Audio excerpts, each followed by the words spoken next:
Good afternoon, everyone. My name is Jody Brockington, and I'd like to welcome you all as the host of the Digital Career Success Series brought to you by the National Urban League and the Urban League Jobs Network.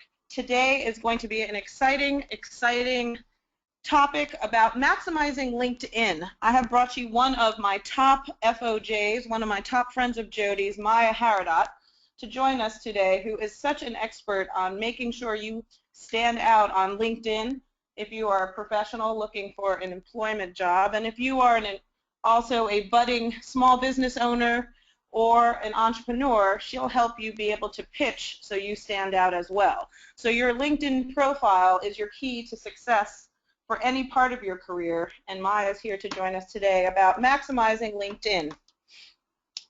Digital Tactics for Online Success. This is our part 2 in the summer series. If you can see, we are all over social media, so please tweet, Facebook, whatever works for you, whatever mode and platform you use, but we mostly use Twitter, Facebook, and Instagram. So please join us today if you have anything to add to the conversation. Today's sponsor is Sodexo, and they are a fabulous corporation that has been supporting the National Urban League for many years now, and they are a really successful corporation in terms of using social media to really attract a lot of their new employees. So they use LinkedIn, Twitter, they definitely announce and tweet out all their jobs, and then the opportunities come when you come to a career fair like we will be having in Fort Lauderdale in about a month, and or online. So please pay attention today, and we want to thank Sodexo for their sponsorship. They are here to make the most of your future at Sodexo with their career growth opportunities that consider your aspirations and your needs. So they are committed to the growth of their individuals. They do a lot of professional development, and they will be part of our National Urban League's career fair and also the conference. So without further ado, I'd like to introduce Maya Haradot. Most of our speakers are FOJs, and Maya is no stranger to that, and I would consider her to be an original FOJ. She is award-winning speaker, business leader, and coach. She is great at strategizing and coming up with business plans for kids as well as adults and large companies. And really, she's worked on both sides of the fence as an entrepreneur herself. Also, she's worked at Columbia University and at Barnard, helping the alumni connect and get jobs and opportunities, so she is an expert there. In addition to being a mother, so she brings that to the table of really understanding how to balance work and life and really making sure you stand out. So without further ado, Maya Haradot. Thank you so much, Jody. I appreciate that introduction. Delightful. So are we ready to get started with the actual presentation itself then? I sense that we are. Yes, we are. I just thought you might want to say a few things, a little bit more about yourself. Sure. So just to share a quick bit about my background, I'm actually really excited about this particular topic because I've spoken on LinkedIn both at Columbia and then also working with clients, because it's one of those tools that there's a lot of information that's out there, but people often don't know how to leverage LinkedIn. They don't know how to personalize it so that outside of once you put together the profile, well, great, now what do I do with it? How do I work with it? How does it support me in the goals that I'm going after and what I'm looking for? I think also the other thing too is that a lot of people are not aware of how LinkedIn is being used by employers and by large companies and by even small businesses to also understand not only, well, how does this help me personally, but how are other organizations using it so that I can better position myself? So I'm going to give you some tactical tips that you can use to really maximize your profile, and I hope that you're able to take advantage of all of them. But I wanted to share with you that this is going to come from a much bigger context as well, so that you can understand how LinkedIn plays in the overall aspects of your career and your professional background and development. I will share my contact information at the end of the call, but without hesitation, if questions come up after this and you want to tweet me or shoot me an email, do not hesitate, and I'd be more than happy to be able to support you with whatever individual questions are coming up. So my screen is, yes, I'm sorry. Maya, I just want to make sure you share your screen. I have my screen, I had it the same way I did before. Wait, oops. Sorry guys, 1 second, technical difficulties. Yeah, show my screen. All right, sweet. Give me 1 second, I had to scroll out. Sorry guys. Yes. All right, there we go. There we go. There we go. Perfect. Perfect. Sorry. Okay. So this topic, of course, Hey. is maximizing LinkedIn. To kick the session off, I would love for everyone that's on the call to, in the chat section, share any big questions that you have about LinkedIn. When you saw this topic advertised and you thought about, taking an actual webinar on LinkedIn, what were some of the questions that you had about this topic? What did you want to walk away with? What are some things that you're thinking about? So please go ahead and make this interactive and give us some questions that you have or some areas that you'd love for us to be able to focus on. In the interim, I thought that one of the big ones that's often come up when I've done workshops on LinkedIn is people wonder, well, this is great, you're giving us these top 10 tips, but is this really going to work for me? How is this going to apply? And so I thought I would share 2 stories of how I've personally used LinkedIn.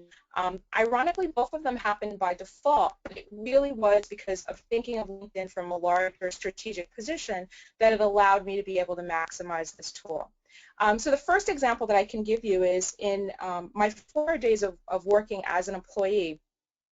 I worked in higher education, as Jody mentioned, at Columbia. I worked at Barnard and a few other places. And I was, looking and seeking job opportunities myself because, you always want to stay fresh and find out what current opportunities are available.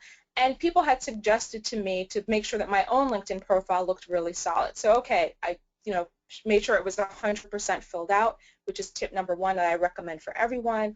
I looked to ensure that there were keywords that were included in with both my summary and in my actual profile, and we'll go over a little bit about what that is, and a few other things so that my profile would stand out. And then I figured, okay, well, I'll just see what happens after that.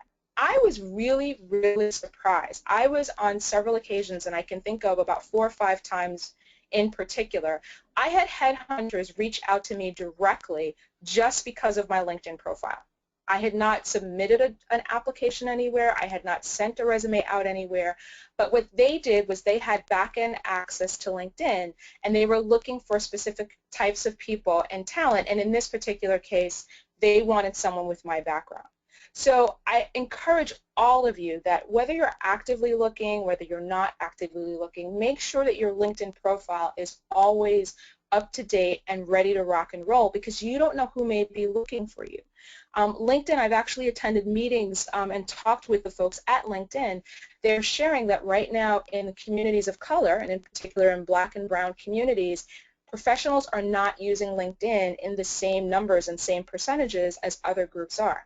And I personally think long-term that's going to be to our detriment if we're not involved on this because a lot of recruiting is happening now where people are looking at LinkedIn first and then they're reaching out to people to identify opportunities. So I can tell you firsthand there are jobs to be found on LinkedIn, and yes, having a profile up will make a difference. I can also tell you that from running my business, I have had actual clients that I've gained from just having my LinkedIn profile up. As a matter of fact, one of the last clients that I had was worth probably about, I think it was about a $15K contract when it was all said and done, was me just having my LinkedIn profile up. The client reached out to me, said, here's what the project is that I have to offer. I think you'd be a great fit for it. Are you interested? And I mean, if you're an entrepreneur and you're in the business of getting getting clients and working with people, that's like your ideal. I didn't have to write a proposal. I did no marketing. I didn't have to do anything, but this person was able to find me just because of what I had spoken about in my LinkedIn profile where they knew I'd be a really good match for the type of work. So, will this work for you? Yes. I know from myself, and I'm sure many of you have examples within your network, there are jobs to be found, there are contracts to be found if you're an entrepreneur, and so I highly encourage you to take these different tools and tips to heart and really work with them so that you've got a really solid profile. Okay, so I'm going to click to the next slide. All right, so a couple of house rules. I just thought we'd start out with some money first, because clearly we're after this for some professional advancement as well. Quick house rules. Please make sure that on your screen right now that you have your LinkedIn profile open. I'd recommend probably turning off all other profiles, but that one would be a good one to have open so you can observe your own profile while we're talking about things. I also encourage you to ask questions. Jody has complete carte blanche of jumping in and getting me to talk about any topics that come up quite frequently or people are asking questions about, so I'd love for this to be interactive. And the third thing that I highly recommend is a lot of people will come to workshops like this and take the most amazing notes ever. And if you are that person, that's great. I want you to take notes, but more so take action. That's what's really, really important about this session, is it's not about just having some really good ideas. Make sure you implement the things that you get from this session, because that's what's going to make the difference. All right. So let's look at this overall. I have attended several sessions myself on LinkedIn and as well, you know, seeing a lot of the experts that are online that talk about LinkedIn. And one of the biggest things that I think you have to think about LinkedIn is that LinkedIn is part of an overall career strategy. As important as it is not a standalone type of an opportunity. So I highly encourage all of you, if you are thinking about your next steps of what you want to advance in professionally, if you're an entrepreneur or a freelancer and you're looking at ways of how do I get more clients, use LinkedIn. There's a lot of really great, powerful things in it. But if you're not getting the results that you think you should be getting, take a step back and look at it as to how is LinkedIn fitting into your overall plans and your overall goals. And so if you really step back from that aspect and you look at it from a broader place and realize LinkedIn is a long-term strategy. You can get your profile together tomorrow, but it's probably going to take 6 months or 8 months before you see some real traction and some results coming from it. So don't just take the tips that I give you today and think that if you implement all 10 of these within a week, that bam, that this is going to solve a lot of your challenges. It's going to take time and it's really going to take a lot of effort. When I did my first profile, I spent about 3 months actually on that first profile because I wanted to ensure that I had things filled out in a way that worked really well. So I took my time with it. I don't want my profile to look exactly like my resume, and I played around with things until I got it exactly the way that I wanted it to look. So my encouragement is don't just take these top 10 tips and think that that's it. It's really this plus a lot more. Any questions or anything, Jody, that's come up so far? All right. So No, I mean, some of them you'll answer along the way. Okay, cool. Okay, so I thought that it would be helpful to think about career planning in the 21st century. What are we talking about here for most people? If you're a mid-career professional, if you're an entry-level professional, what is really going into the 21st century career plan? And there are many different elements, but there are 4 that I think LinkedIn can really help you with. The first one and the newest one for many people is you knowing what your personal brand is and being able to broadcast that.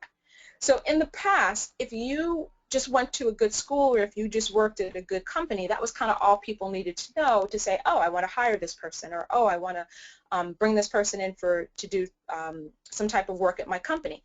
But nowadays, there's so many people that have such amazing backgrounds. And when you think about the fact we're competing on a global perspective, you've got to spend a lot more time focusing on your personal brand and what makes you different and you special amongst a lot of other people. LinkedIn is one of those tools that can really help you showcase that, but I also encourage all of you, whether you are working full-time or whether you have your own business, spend some time really exploring what is your brand. What makes you who you are and so different from others who have probably similar experiences, so that when someone new meets you, that they understand they understand like what makes you different and what your spark is. The other thing that's really big right now is you being able to demonstrate your industry expertise. So it's not enough just to say I've worked at this particular company or I've worked at this particular area. You've got to be able to showcase, well, great, you worked there for 20 years, but what did you do? What's the impact that you've made? How much are you aware about the trends going on within the industry? So I encourage you, that's another area where LinkedIn can really help you out through some of the groups that are there, through your ability to kind of search other profiles and learn about people who are working in different industries. Make sure that you're staying up on top of both your industry as well as any industries that you want to get into, and that you also broadcast that. The other big thing is your network. Now, in days prior to LinkedIn, something about having a big network, that was always a wonderful thing. But nowadays, people actually want to know how big your network is, because they're going to often be wanting to leverage your network for some of the types of things that they need you to do in your job. So I know, for example, that there are recruiters that if they can't tell that you have 500 connections or more and you're a mid-level professional, they're, to be frank, are not going to reach out to you, because they feel like you're someone who's probably had your head in the sand for too long a period of time and that you don't have enough good people around you. So having not only a network that you know well and you can trust on, but also now being able to showcase that is something that's key. I mean, you don't have to wear it on your sleeve, but people want to know, are you known within your industry? Do people know who you are, and will they want to kind of connect with you? And the last part, which is probably one of the biggest ones for a lot of people, is how are you promoting yourself? You know, again, before, 15, 20 years ago when you applied for a job, all you had to do was send in your resume, send in your cover letter, and, very often you might know someone who could help you get the opportunity. But now you've got to actively promote yourself even if the job doesn't exist. And I think that LinkedIn is one of those tools that can help you make that happen. All right, so let's get down to the brass tacks. Okay, so there's 3 foundational principles that I wanted to give you. And the first one is starting out with your people, your actual network itself. This one's pretty basic. Make sure that with your LinkedIn profile that you have gone through all of your email addresses, both your business email as well as your personal email, and you've pulled out every contact in there, and you've engaged them and connected them within LinkedIn. And then also, and this one will take a little bit longer, but this is a key one, go through your business cards. I'm sure you've attended events. I'm sure you've met people at networking events or at conferences or at seminars. I know NUL hosts a whole host of events. You have business cards right now that are sitting in a shoebox that you are doing nothing with. Make sure to upload every single one of those contacts into your LinkedIn directory, because you never know how those people can help you, or in many cases how you can help those people. And that's really the power of LinkedIn, is kind of taking your network and really leveraging it in another way. For those of you who have done those things already, there are also some advanced ways of how LinkedIn can help out. A few years ago, a friend of mine showed me a few apps that were coming out around LinkedIn. And one of those apps that I use, although sometimes it gets a little wonky with the bugs, is Rapportive, which it's spelled R-A-P-P-O-R-T-I-V-E. And Rapportive is an app that if you use Gmail, it's kind of on people don't know you're using it, but what it does is that if you have a LinkedIn profile and someone is talking to you on Gmail, they will have access to being able to see both your headshot as well as the first 2 lines of what shows up in your job descriptions and your summary heading. So even if you're not actively using LinkedIn to help you, there are people who definitely are using LinkedIn to learn more about you. So I encourage you that, after you've made sure you've uploaded everyone in there, start looking into some of the apps that will help you leverage the power of LinkedIn. I know, for example, I've met a lot of people at work, through different clients and just the work that you do on a day-to-day basis, where I've been able to learn about their background while we just emailed each other and we never met in person, just by having that Rapportive app show up in my Gmail account. Another thing that's very critical too with people is have a templated email ready to rock and roll after you meet people at a networking event. There is nothing worse to me than when people have outreach to me and said, oh, I want to connect with you, and I look at their name and I look at their face and I'm like, I don't know, did we ever meet? How did that happen? And yeah, we actually met like 6 months ago and we never connected at that point in time to be able to stay in touch via LinkedIn. So to save yourself a lot of time and energy, just put together a template email that kind of highlights a little bit about the conversation, a little bit about how you met, and that you want to get connected, so that after you meet someone, you can really get people into your network on a lot quicker basis than you did before. Okay? All right. So the next section, and this is another favorite of mine, your physical brand. I can remember rebelling against this quite deeply because I always had felt that, well, as long as I was, smart, I did a really good job, that, some of these things about the physical attributes and things like that, they don't really make a difference.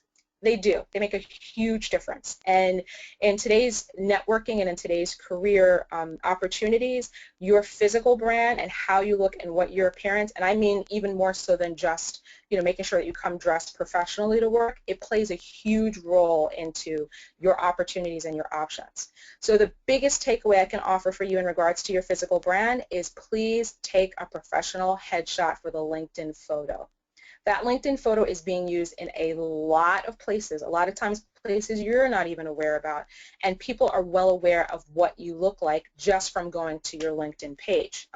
For some of you who may not know, LinkedIn is actually one of the first things, if I would go into Google and search your name, LinkedIn is usually one of the first 2 to 5 pages that will show up with your information. Even if you have nothing else about you online, LinkedIn will often come up.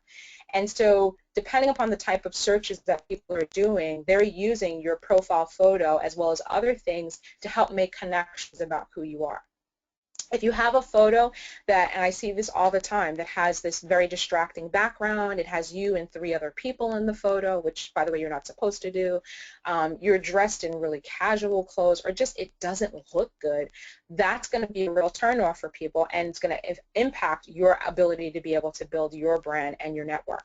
So I encourage you, just spend some money. You can always spend some Craigslist, or I'm sure many of you have friends and network, people in your network that could recommend someone that can do a quick headshot photograph.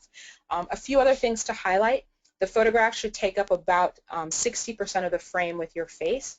Now, I have my photo, my headshot here, which is definitely does not 60%, but in my LinkedIn page, you'll see it kind of focuses more on just my actual head and shoulders and less on the brick wall that's in the background. Another thing is make sure that your background is not distracting.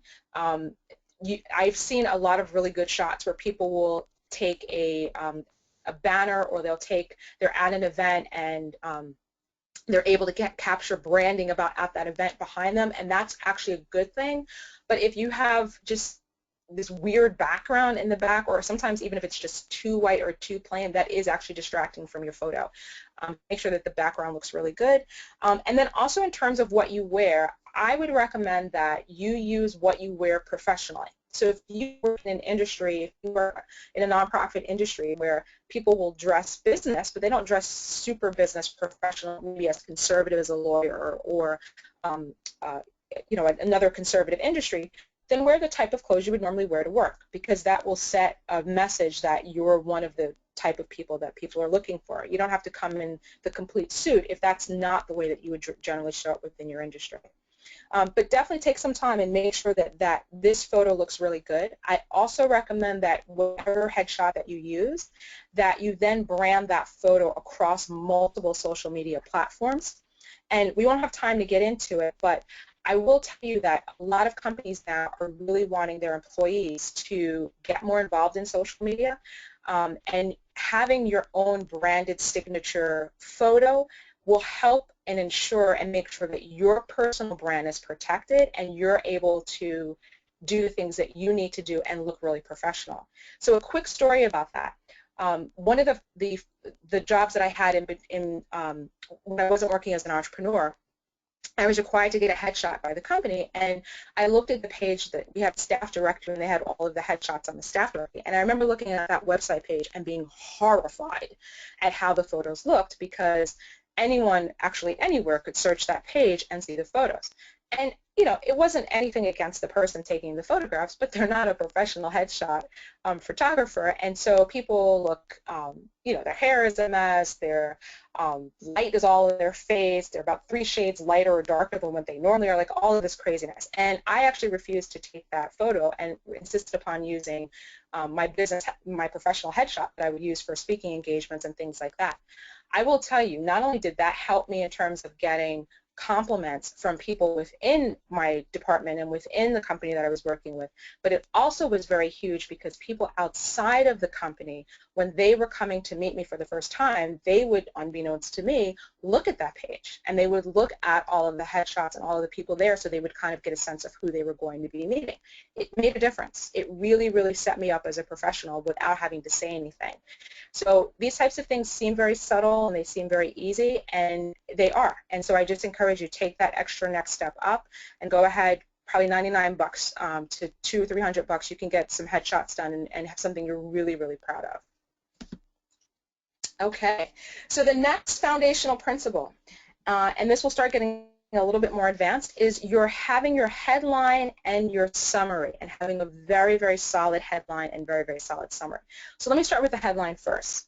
I picked this statue because we don't even have to necessarily, everyone, you know, actually worldwide, I would argue to some degree, there's a brand that the Statue of Liberty has. Just because of, you see the visual, you know who she is, what she stands for, and what the impact is on what she's made in terms of the values about this country. But for most of us, we don't stand out like the Statue of Liberty. People don't know us that well, and they're not that familiar with us. So you've got to do a little bit more work to tell the story about the why you. So let me start with the summary first. The summary section is the section right underneath your underneath your profile photo, which allows you to put up to 2,000 words about your background. Now, typically on a resume, this would be your objective or your summary statement or your opening statement, but it's designed to be a little bit different on LinkedIn. I encourage you on LinkedIn to use it as a place to tell your story. There are probably 30 other people who have done similar type of work to what you've done. They've had similar, gone to similar colleges, attended similar types of conferences. They've worked in similar types of roles. How do you stand out amongst all of those people? What are some of the things that you've done, the results that you've gotten, the vision that you have about the work that you do, things that you've done to make an impact? Use that summary section to give me a little bit of that background. What makes you different? So if you, for example, have had the chance to start a new project with your company and you got some really great results, put those numbers in there and highlight that and make sure that that's up at the top. If you have a sense of vision of what's possible for the industry that you're in overall, if you're in a non-for-profit arena and you're working with young people, what's your mission statement about young people? Why do you do that work when you could probably work someplace else with less stress and earn more money, but there's something really calling you about that work? Put that on there and let people know, because that's really helpful. The other key thing about the summary section is that you have to also include keywords. That was one of the reasons that I know that recruiters were able to find me, was because I made sure to use industry buzzwords and keywords that they would be searching for on LinkedIn. So it's kind of hard to balance, because on one level I want you to tell your story, I want you to be personal, but on the other hand you do need to make sure that you've got some very specific words that are pretty common in your industry that people are going to be looking for when they want someone like you, like your talent.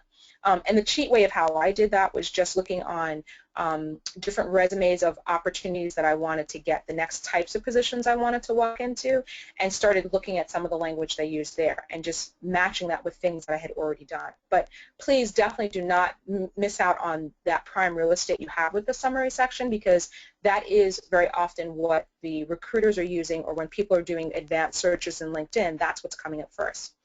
And then your headline. So your headline is another big prime real estate thing. The headline, for example, is if I search your name right now, that's what's going to come up in your LinkedIn search, because I'm often going to be able to pull up your headline and your title pretty quickly. The biggest thing I can suggest, do not just copy your title and your job in your headline. It sucks. It tells me nothing. Because if I look at your profile and 5 other people that do the same job as you, I can't tell you from the other people and why you stand out. So with the headline, I encourage you to think about what's the value that you bring, and come up with a tagline, a personal branding statement, or something that summarizes why you and how you're able to do the work that you do a little bit differently. Now, the headline is a lot shorter for you to work on than it is with the summary, so I encourage you to start with the summary first and then use some of the language from the summary, or come up with something else different to capture the essence of it in the headline, so that it reads as much more significant than just, I have this particular job at this particular company. All right, so if anyone has any questions on those three foundational areas, feel free to let me know. I definitely will be happy to address any of those. And then we'll move into groups next. Okay, so groups. Groups is one of those things that I know people know about, but often we don't really take advantage of. And I encourage you to get involved in as many groups as you have interest in, although LinkedIn will cut that off at 20 groups anyhow, so once you go past the 20 point, you don't worry about it. You're not going to be able to add any more anyhow. Groups are a really great way to both stay current in the industry that you're in and the trends that are going on and the discussions that are happening. They're also really, really powerful if you want to move into another industry. So I have had the opportunity when I was working at Columbia, for example, when I had to do recruiting, where we were going to start recruiting. My role was to get companies to come on a campus to recruit with our students and our alumni. We would look at new industries that we had never tackled before. And the way I used to go about finding contacts and people within those industries was actually join a lot of LinkedIn groups and start listening to the conversations and start looking at who the leaders were within those industries and start talking with them and asking questions and things like that. So if you have not already, I encourage you, start looking right now at the industry that you're in, at what are the groups that would be interesting. Also start looking for groups that could be of interest for you. And then the third category is think about the associations that you have in your background that could really be impactful down the road. So for all of you, if you've graduated from college or you've graduated from professional schools or any types of continuing education programs, make sure to join those LinkedIn groups. You will find there will be probably one or two that will have the highest amount of discussions and conversations going on. There are often a lot of sub-affiliate groups going on, but join those groups because you never know how some of the discussions that are going on there can really make a difference for you. Now, a couple of quick tricks on working with groups. One, I would recommend setting all of your digest feeds for a weekly feed. Some of these groups can be quite painful with the amount of discussions that they have, and if you have it come up on a daily basis, you'll go crazy with the emails that you receive. So just set it up on a weekly basis.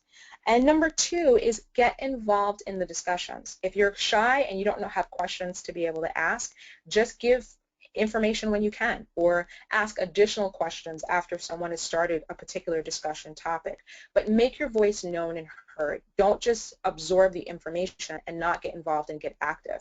People will actually, because of your involvement with groups, they will start reaching out to you offline if you start a really good conversation with them. And there's probably hundreds of examples of how that works because you're talking to real people. So look at it as an opportunity to build relationships. The other thing that's a very important thing to know about groups is groups allows you to be able to make connections with people directly that you are not directly connected to. So if you've looked at LinkedIn, you'll notice that you have the opportunity to have your first level connections, which are people that you know directly, you uploaded into LinkedIn. You have second level connections, which are basically people that you know that could connect you to others. So I could look at Jody, for example, as my first level connection, and then someone in Jody's network would be my second level connection. You might have someone that's actually a fourth or a fifth level connection that you want to talk to, and you're thinking like, well, how the heck am I ever going to reach out to this person and get them to answer me? You can through groups. If they're a member of a group, you are allowed to message people as a member of a group and reach out to them directly without having to try to track down their contact information or things like that. So groups have a lot of power for finding leads, for making connections, for informational interviewing opportunities, and then also just the power of the research that's available. I did a lot of work with alumni career development when I was at Columbia, and I used to learn about a lot of the new technology systems and the new advancements that were going on in that particular space just from the LinkedIn groups that I was in, because people started saying, hey, we brought this new platform and we like it, here's what we like, have you guys used it, what are your thoughts and feedback? So groups can be a really, really powerful thing, and my biggest encouragement across the board is don't just look at them as a passive thing, create an actual strategy around it to use it and be pretty active with it. Okay, next one, recommendations. Now, I know a lot of recruiters will look at recommendations and kind of, they're not really so important, they're not really that great. And I've talked with different people about whether they think that recommendations matter or don't matter. I'll tell you how they matter. They matter in a couple of ways. They matter if you are struggling right now to figure out your personal brand, you don't know your why, you don't know what makes you different or what value you bring to the table, because other people know. There's a reason why other people reach out to you all the time for that same project over and over again, and even if you can't articulate it, they can. So I encourage you, look back through the jobs that you've had, through the internship opportunities, your volunteer opportunities, get people to write recommendations on you. You will start to find that there's a common thread that they will speak about on a regular basis, and then that can also help you come up with what your personal brand is in either the summary or in the headline section. Another thing that recommendations are pretty powerful for is that a lot of companies now are requiring, when you're working and you're in the application process rather, that they're requiring you to send in your references in advance. And I understand why they're doing that, but I do find that to be a bit challenging because, it's kind of like going out, someone asking you to get married and you haven't gone on a date yet. Only in a pre-arranged, marriage society is that acceptable. But if that's not the case, we need to know each other a little bit before we can decide that we want to actually do this dance. So if you deal with that type of a situation where someone wants to know about your background in advance, they want to have your references, an easy way to get around that is you can send them to your LinkedIn page if you already have the recommendations there, because then they can get a sense of what type of work that you've done. Now, I will encourage you that with the recommendations, you don't want to guide people as to what to say, but encourage them to add more than just, oh, Maya was really great, or oh, Dawn is really wonderful. I mean, that's nice, and it's always good to have people to pat you on the back and say that they love you, but that's not what recommendations are about. Recommendations are about them coming up with one specific example of how you made an impact. It's about them giving an overall before and after about how you made an impact after that they worked with you, or something else that kind of gives a sense about why you, so that it really stands out. Okay? So really, really take recommendations and use them and get active with them. Don't go crazy with them either. So if you have 3 or 4 in each section, that's perfectly fine. Although the entrepreneurs and freelancers on the call, I'm going to really, really encourage you, add some more. Really try to get as many as possible, because that is a page, by the way, that people will use to pre-vet you and say, do I want to actually work with you or not? All right, and then here's the biggest one of all with LinkedIn. If you're trying to really get that next leg up and figure out how to go out there and find a new opportunity, and probably one that doesn't even have a job description now to speak, LinkedIn is one of those really, really great tools where you are allowed to be able to give. This is an amazing networking strategy in general, and I encourage you to do it on LinkedIn. On LinkedIn, if there are 2 people in your network that you know that should be connected, connect them. Take the first step and just say, look, I know Jane and I know John. I think you're really great people. I know you probably have a lot of similar interests professionally. It's not a dating thing, so no, it's not like that. But I'd love to be able to connect the 2 of you, because I think that future professional projects that you work on, there might be some mutual interests. So figure out ways of how you can kind of connect people. Also, when it comes to things like discussions, or when you look at the posts that people are putting up, the blog posts that people put up, or the publisher section they put up, make sure that you're commenting, that you're getting involved, that you're giving, that you're figuring out ways to help other people out, because then when you need something, and I've had this happen on numerous occasions, when you need something, if you're in that giving mode, people will jump out of their seat to be able to help you and really, really open up the door. So LinkedIn is one of those tools that can allow you to be able to do that, and I encourage you to really maximize being pretty active with using your network to think about ways in that regards. Okay? All right, and the last slide that I wanted to share with you is the public relations aspect. I think that when you think about the 21st century career and how you're going to be able to get to the next opportunity, you really have to kind of create your own public relations campaign. And I know if you're not a company, you're thinking, well, that sounds really odd. Why do I need PR? You got to tell people why they love you, why they're going to want to work with you, and come up with ways and opportunities to make those things happen. And LinkedIn is one of those types of things of how you can do that. So if you haven't already, I recommend that you add video to any videos that you've been in, or any news clips or publications or research. Add that to your LinkedIn profile, and then you know what? Actually send out a note to your network and let them know I did X, Y, and Z. If you get the opportunity to speak at a trade association meeting or at a conference, or you're getting involved in committees, make sure to add that information in and promote that. Don't just actively put it on your profile. Make sure that people know that you're doing these types of things, because the best way to find leads for your business or to find new jobs is when you're just talking to people and not really looking. But they've got to know what's going on. I mean, there's just too much going on right now in this world that people don't often have time to really step back and really look at people one by one. So you've got to create your own PR campaign. And I think that LinkedIn is a really easy tool and a good way of being able to do that. Okay? So I did want to end today's session. I hope that you found this informative. I hope that there is some ideas that you now have about how to think about LinkedIn and some of the ways that it can help you as a tool and leverage some of your next opportunities. And just for you taking time out to really explore this conversation, I really wanted to offer everyone on this webinar the opportunity. If you just reach out to me and email me, introduce yourself, talk about the webinar, let me know something that stood out, a challenge you're having, but more importantly, just email me before Friday at 8 o'clock. For anyone who does that, I'm going to offer you either a free 20-minute strategy session, and that's to help my entrepreneurs in the room who want to land more clients and you're trying to figure out, how do I do this? It's just not working as easily as I hope. I'll work with you and we'll come up with some really good solutions in that time. Or if you're interested in getting your LinkedIn profile reviewed, I mean, part of the work I do as a strategist for small businesses is I help them really work on and develop their personal brand. So I've had a lot of work in talking about LinkedIn in particular, and I would be more than happy to help you think about your personal brand, how it stands out, how it looks from your profile, and not just that you have every section filled out, but basically how does it read overall. So my email address is there, and also it's pretty easy to find me on Twitter or on social media, and I'd be more than happy to help anyone out with questions. So that was everything on my end. Well, Maya, I just wanted to say thank you. You have lots and lots of questions, and I'm going to be morphing like 5 or 6 of them into like one question, one due to our hard end today.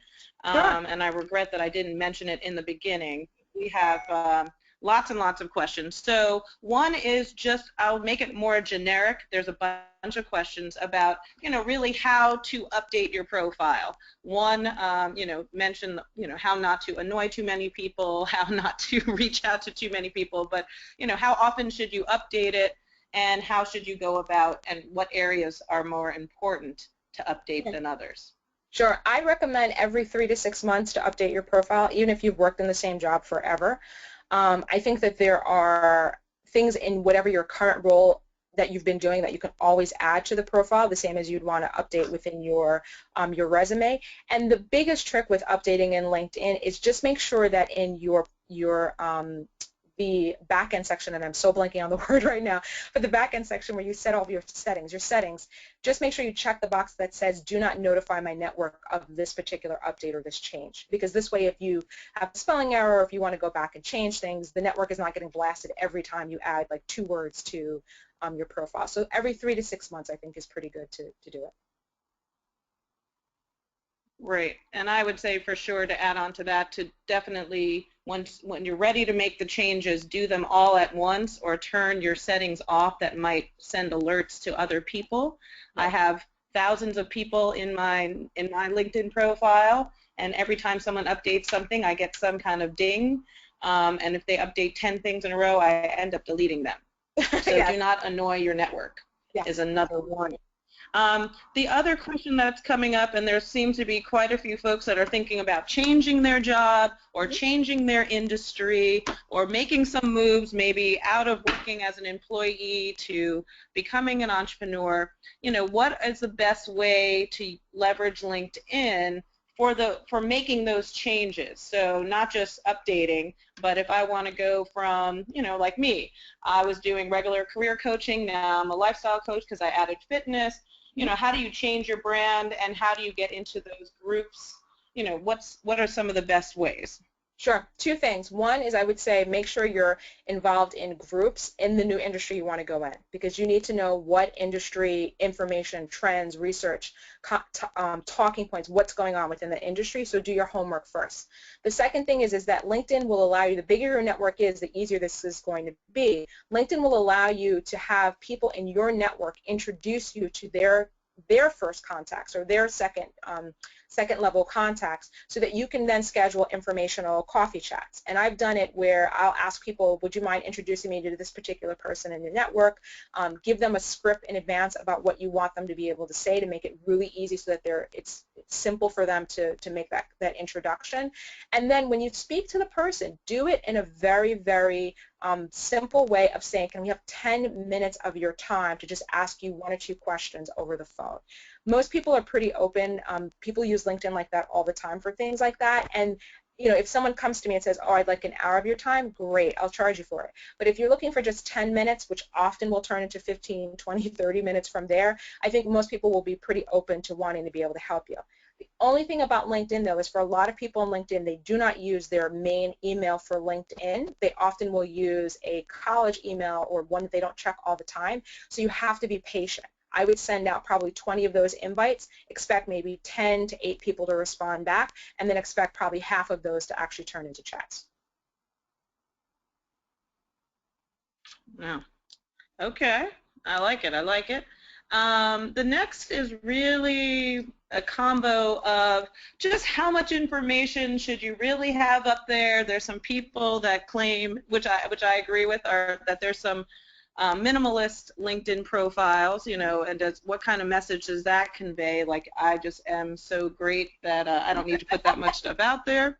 Or, you know, where's the fine line of, you know, only highlighting what's really important, and then unlike a resume where you're listing, oh, and I also have computer skills, like there comes a point on LinkedIn that there's stuff that you don't have to include. Correct. But then what should you include? Like, where is the divide between a resume and your LinkedIn profile?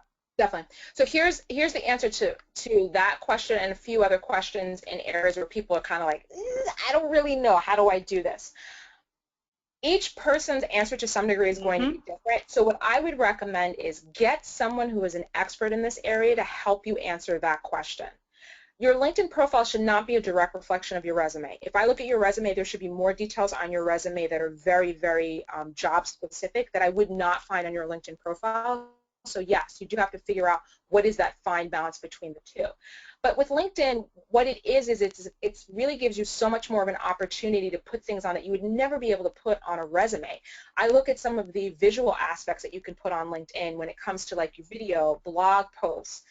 If you were cited in an article in a magazine, like in a trade industry publication, things like that, you can do so much more visually on LinkedIn than you can on actually on your resume. So if at the very least, if you're not quite sure what to do, I would add some of those additional portfolio aspects onto LinkedIn. And then to be very frank, just pay someone or go to someone in your network who does, you know, who looks at hundreds of resumes a day or things like that, and get them to give you their take on it, knowing that other people may feel about it differently. And here comes the infamous question that comes up every time I do something on LinkedIn. So do you want to, can you take a guess at what that is? It is the infamous, should I have a photo or not? Should you have a photo or not? Yes. Yes. There are definitely, yeah, it's not even a question. There are companies who are now requiring that you have to fill out a LinkedIn profile if you work at that company a particular way. For example, you cannot use your whole name. You can't include a lot of information about the job that you currently do there, things like that. So if your company has a rule in that way, shape, or form, and that's where you're employed at right now, then this doesn't apply. Like, you have to go by, obviously, what they say. However, if you do not have that rule, yes, you must have a headshot. Yes, I understand that I am talking to an audience that's probably of color and that there's a lot of delicate conversations about, you know, diversity and discrimination and hiring practices and age conversations, the whole 9 yards. I get it. I know it's uncomfortable. But the way that things are working right now and the way that people are looking for talent, if I go to your page and I can't find certain things about you, there are 20 other people who are going to give me that information. And truth be told, a lot of these types of social media things, recruiters now have access to all types of back-end ways of being able to see things that even if you think you set the privacy settings on, you really haven't. So to be frank with you, it's out there. So why not you decide how you want to craft your image, you decide how you want your brand to look. And I think if you do it from that aspect of you thinking about you're in the driver's seat, you're in control of this one, you get to decide, I think it does help out a lot with you know, how to present yourself. But are those isms still going to be there? Oh yeah, there's no question. Yeah, and I must say, I don't even accept people I know that do not have a photo in There their you go. profile. And if anyone puts a cat or a symbol or something else, the other question that came up, and the reason why I'm bringing this is to cross over into, how selective should people be about who they include in their LinkedIn network? Sure. It depends upon what your overall strategy is. What is your goal? So within my network, for example, if I have not had some sort of business interaction with a person, I don't allow you in. But I also don't, the type of work that I do, I don't need a large network per se. It doesn't benefit me by having that. However, for other people in different types of roles that they are, if they're industry leaders or if they are experts within their field, it actually hugely benefits them to have a very large LinkedIn network. So yes, they should accept every request that comes in. So that one it's kind of tricky. I think you have to come up with what your own parameters are for how you want to say yes or how you want people to be able to connect with you. But I do think that if you've had some sort of business interaction, I mean, I think that's just the basic one. If you've had some sort of business interaction with them, even if you're not best of friends with them, that's fine. I do think it allows you, though, a greater ability now when you're looking for resources that you need because you can now leverage that person's network. Fabulous. Well, I want to thank you for joining us today, and I regret to this audience that we do have to have a hard stop, but if you have any other questions, you can definitely reach Maya and I at me at Friends of Jody on Twitter, and Maya at Maya Haradat on Twitter for any questions and follow-up, or you can follow up with us on LinkedIn and clearly tell us this is where you met us. So I want to thank you, Maya, and I also want to thank Sodexo for being our sponsor for today's presentation of the Digital Career Success Series. Sodexo, as I said, has been a great partner for the National Urban League for many years and really have some great career opportunities. So for all of you who are looking for jobs, definitely go to Sodexo, which is SODEXO, and then USA.com for any jobs in the US. And I want to remind everyone and put in a plug for our final Summer Digital Career Success Series, which will be on Wednesday, July 8th at 1 p.m. You will hear directly from an executive recruiter who knows everything and anything about why you do or do not get recruited, selected, why your resume might get dropped out into a black hole and never heard from, and why people might be chasing you, as Maya said today, just based on your LinkedIn profile and some great expertise or skills that you have that make you stand out. So please, between now and then, work on your LinkedIn profile, look at some executive recruiters' pages, and really have a pleasant rest of your day. We look forward to hearing from you and seeing many of you come and join us also in Fort Lauderdale. If you are coming to join us for the National Urban Leagues Conference, July 29th till August 1st, we will be having so many live presentations, speed networking, a morning mixer, some more on LinkedIn, asking recruiters directly, live coaching from career coaches, and really making sure you get the best that you can to get your career where you'd like it to go. So once again, thank you for joining us for today's Digital Career Success Series. Maya, thank you for all of your pearls of wisdom.